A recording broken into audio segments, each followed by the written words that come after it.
Hola hermanas y hermanos, bienvenidos a la semana 10 de la clase. Ya estamos en la recta final y bueno, quisiera empezar este vídeo de orientación para la semana 10 dándoles las gracias por la generosidad, diría, de sus reflexiones y estudios en esta semana pasada, porque sé que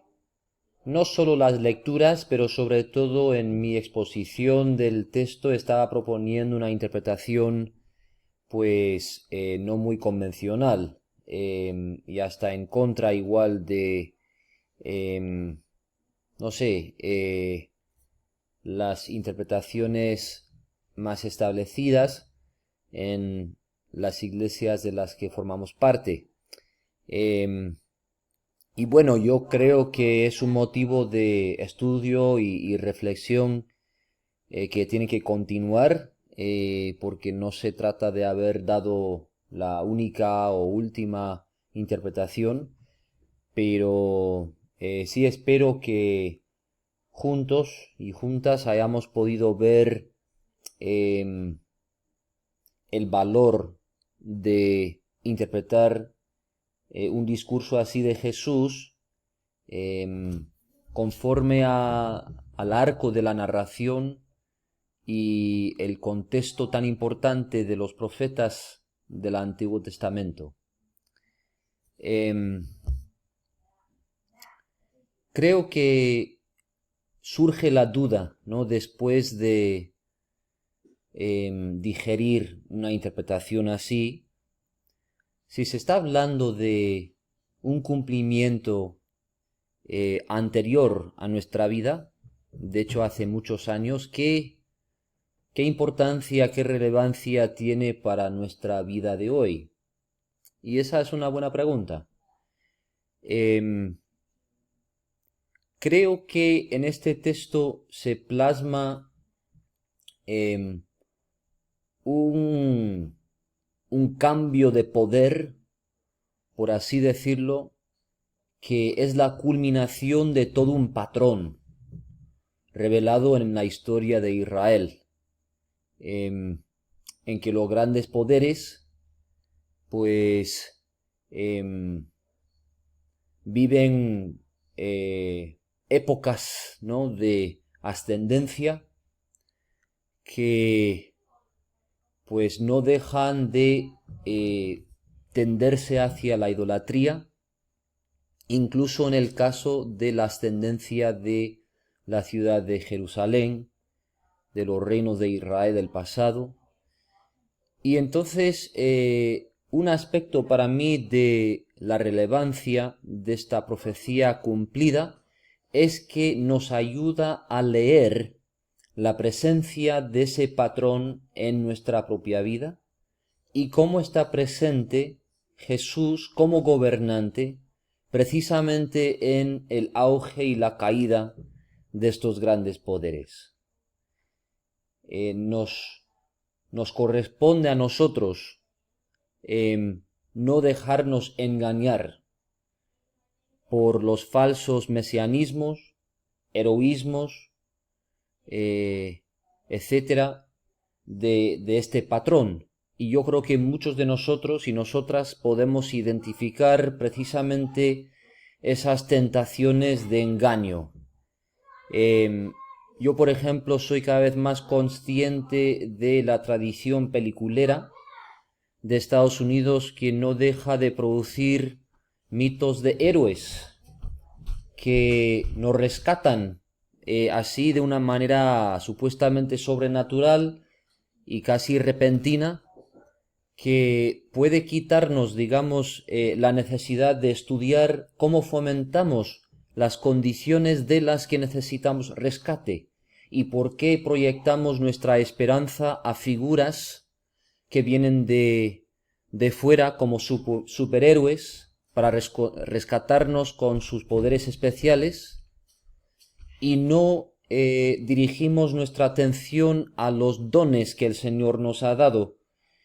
a nuestra participación de las estructuras que fomentan precisamente la necesidad de este tipo de rescate, etc. En fin, a lo que voy es que creo que esta profecía cumplida, que revela la presencia gobernante de Jesús, es pero súper pertinente al día de hoy, porque nos enfrentamos los mismos engaños, los mismos falsos mesianismos y falsos profetas, y creo que nos toca, ¿no?, como discípulos y discípulas de Jesús, ver con mayor claridad a la luz del Maestro, a la luz de su profecía, y sobre todo, como vamos a ver en esta semana 10, a la luz de su solidaridad incluso con su pueblo a la hora de atravesar un juicio espantoso. La intimidad literaria que hay entre lo que estudiamos la semana pasada y lo que vamos a estudiar esta semana es clara, porque hay una relación íntima entre la caída del templo y la caída de Jesús. La destrucción de la casa de Dios y la destrucción del Hijo de Dios.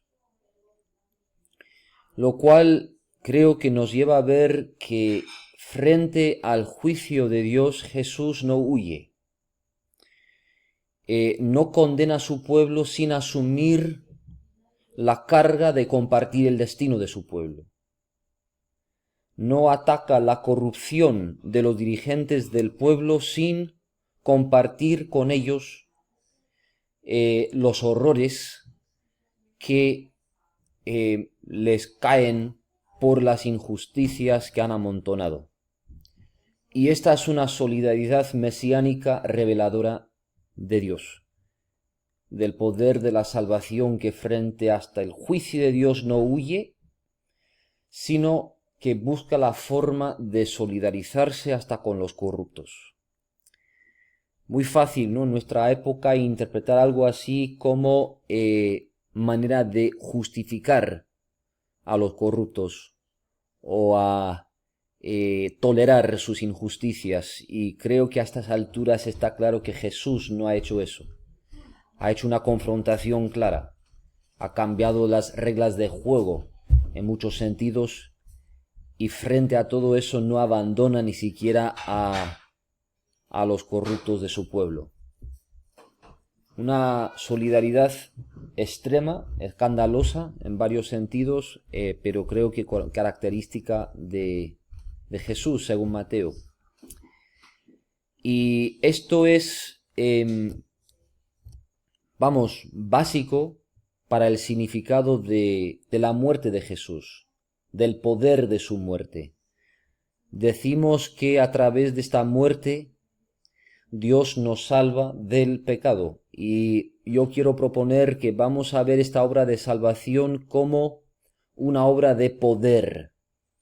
No estamos hablando únicamente de una transacción mística en el cielo entre Dios y la humanidad, sino un cambio de poder, un poder suelto, digamos, en la creación, como expresión de la muerte de Jesús. Esta es una muerte que causa terremotos en la tierra, pero también turbulaciones fuertes en la humanidad. Cambia el tejido de la sociedad de Jesús como secuela de su vida, y ese cambio se ha extendido a abrazarnos a nosotros. Entonces, sin tomar en consideración el drama narrativo, la acción de todas las fuerzas de esta historia de Jesús, no podemos entender qué significa el que Jesús murió por nuestros pecados. Para interpretar esta declaración tan básica de la fe cristiana tenemos que contar una historia, como nos ha hecho Mateo. Tenemos que contar una historia de cómo la muerte de Jesús cambió las cosas, cambió la vida de su pueblo, partiendo de sus propios discípulos, testigos del fruto de su muerte, que fue la resurrección de entre los muertos. Bien, entonces creo que con esto igual se empieza a captar que el significado de la muerte de Jesús depende de la presentación narrativa de esa muerte, de sus características concretas, y eso es lo que vamos a estudiar, ¿no?, en esta semana 10. Así que espero que podamos juntos y juntas enriquecer nuestra comprensión del corazón de nuestra fe, la muerte y resurrección de Jesús como revelación plena de Dios con nosotros y cambio abismal de la historia del mundo.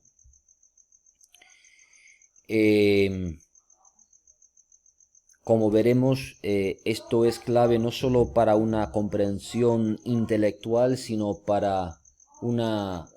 transformación de nuestra vida como discípulos y discípulas de Jesús en comunidades de sus seguidores, porque somos nosotros el fruto de esta historia del Evangelio, y esta historia del Evangelio de Jesús pues sigue extendiéndose a través de nuestra vida. Y claro, la visión de los profetas y de Jesús es que el poder presente en Jesús, sobre todo como resucitado entre los muertos, es un poder que se extiende hasta los confines de la tierra y culmina en la sanidad de toda la creación. Bueno, será un gusto continuar nuestro estudio. Evidentemente va a haber menos trabajo tipo tareas de foro y tal esta semana, porque están trabajando en sus trabajos interpretativos avanzados. Pedirles por favor que hagan un esfuerzo digno, ¿no?, como se hizo la última vez, por revisar bien el trabajo de su compañera o compañero. Las instrucciones creo que están claras, les invitan a realizar esta revisión en el mismo Google Doc, el mismo documento al que usted tiene acceso del trabajo de su compañero o compañera. Después le corresponde al autor o autora estudiar los cambios o sugerencias ya escritas en el Google Doc por su compañero, que lo ha revisado, y luego hacer las modificaciones que quiera, como el autor o la autora, y luego que borre, por favor, los comentarios o sugerencias de su compañero o compañera. Esa es la idea, ¿no?, de cómo modificar el trabajo después de la revisión. Por favor, como digo, que se haga la revisión en el mismo cuerpo del escrito del compañero, porque eso es lo que me permite a mí ver claramente qué es lo que se ha propuesto, qué sugerencias ha tomado el autor, la autora, como motivo de cambiar algo, qué sugerencia se ha descartado, etcétera. Si se hacen las sugerencias todas al final, por ejemplo, algo así, entonces no puedo ver el diálogo en el mismo cuerpo del trabajo, que es lo que estamos buscando fomentar para que la interpretación que sale pues sea una colaboración, al fin y al cabo, evidentemente de los dos compañeros, pero espero también de todo nuestro coloquio, ¿no?, como clase a lo largo del cuatrimestre. Bien, eso es el trabajo de esta semana, los trabajos interpretativos avanzados, la revisión entre pares y luego la entrega del borrador final de ese trabajo avanzado para el lunes de la próxima semana. Y como verán, en la semana 11, la semana final, un trabajo de reflexión que daré pues un poco más de orientación a ese trabajo al principio de la semana que viene, pero no es un trabajo de investigación, no hay que leer nada más. Yo creo que a esas alturas se habrá estudiado lo suficiente, se trata de dar un paso para atrás y reflexionar sobre todo Mateo.